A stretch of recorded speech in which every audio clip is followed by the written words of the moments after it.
Ford Mondeo MK4. Czy jest to godny rywal dla Passata, Insigni czy Avensis?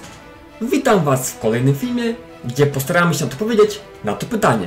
Zaczynajmy!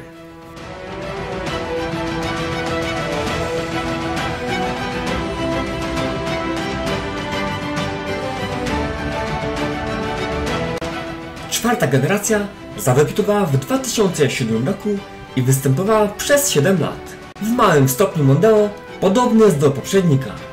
Między innymi otrzymaliśmy masywniejszą sylwetkę, duży grill i skośne reflektory.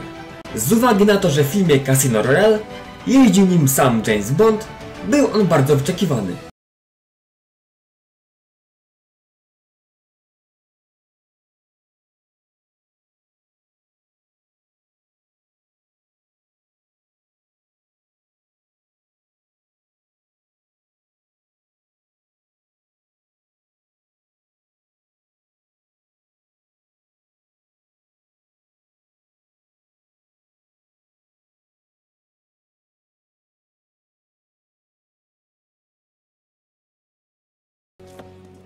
Добро пожаловать в клуб «Океан». Duży krok w przód względem poprzedniej generacji. Poprawiono zabezpieczenie antykorozyjne oraz dopracowano jednostki wysokoprężne. W 2010 roku przeprowadzono lifting. Zmieniono w nim przedni zderzak, konsolę środkową, dodano reflektory w technologii LED oraz nowe doładowane silniki. Auto zbudowano według nowej filozofii Forda Kinetic Design. Dodatkowo płyta podłogowa została opracowana wraz z Volvo. Występuje ona również w modelach Galaxy, S-Max czy Mazdzie 6.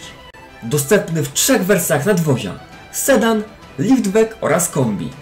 Mondeo w segmencie D wyróżnia się niską ceną zakupu, niskimi kosztami utrzymania, wysokim komfortem, świetnym układem jezdnym i przestronnością wnętrza. Na rynku łatwo również o bogate wersje wyposażenia. Z uwagi na niską cenę zakupu, Mondeo jest ulubieńcem flot w segmencie D. Dlatego warto wziąć to pod uwagę przy poszukiwaniach auta. Ceny najtańszych, sprawnych egzemplarzy zaczynają się od około kilkunastu tysięcy złotych, a kończą na 50 tysiącach złotych. Mondeo konkuruje z Passatem, Avensis, Insignią czy Optimą. W ofercie mamy aż 18 jednostek, po 9 benzyn i diesli.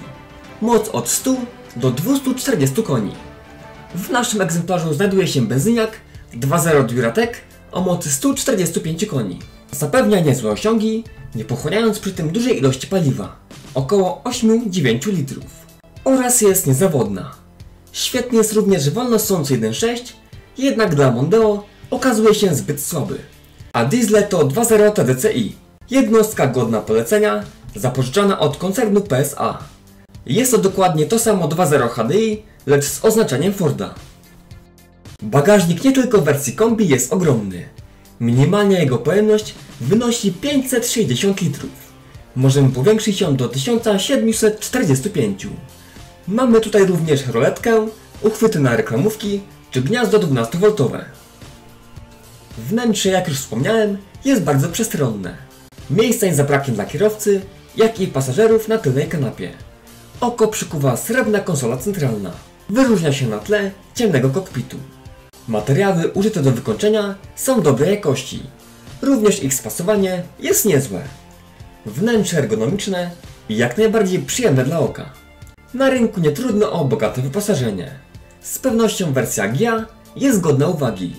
W naszym egzemplarzu na wyposażeniu mamy automatyczną klimę, rozbudowany system inforozrywki, posiadający m.in. nawigację czy komputer pokładowy, ABS, ASR, ESP, podgrzewana przednia szyba i manualna piątka to kolejne elementy.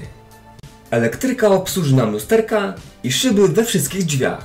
Miękki podłokietnik, wielofunkcyjna kierownica i system ISOFIX domykają wyposażenie. Jest też sporo pojemników na kubek, kieszenie w drzwiach i 2 schowki. Jeden mniejszy przy kierownicy, a drugi bardzo głęboki i pojemny. Na podsufitce znajdziemy również schowek na okulary.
Jazda Mondeo, jak na Forda przystało, świetna.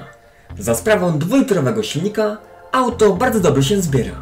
Z przodu mamy kolumnę MacPhersona, natomiast z tyłu niezależne wahacze. Zestrojenie zawieszenia jest kompromisem pomiędzy komfortem a pewnym prowadzeniem. Fotele wygodne i imponująca ilość miejsca godna z segmentu E. Zaletami będą z pewnością ogromna przestrzeń we wnętrzu, dobre silniki benzynowe, świetny układ jezdny oraz stosunkowo nieduże koszty utrzymania.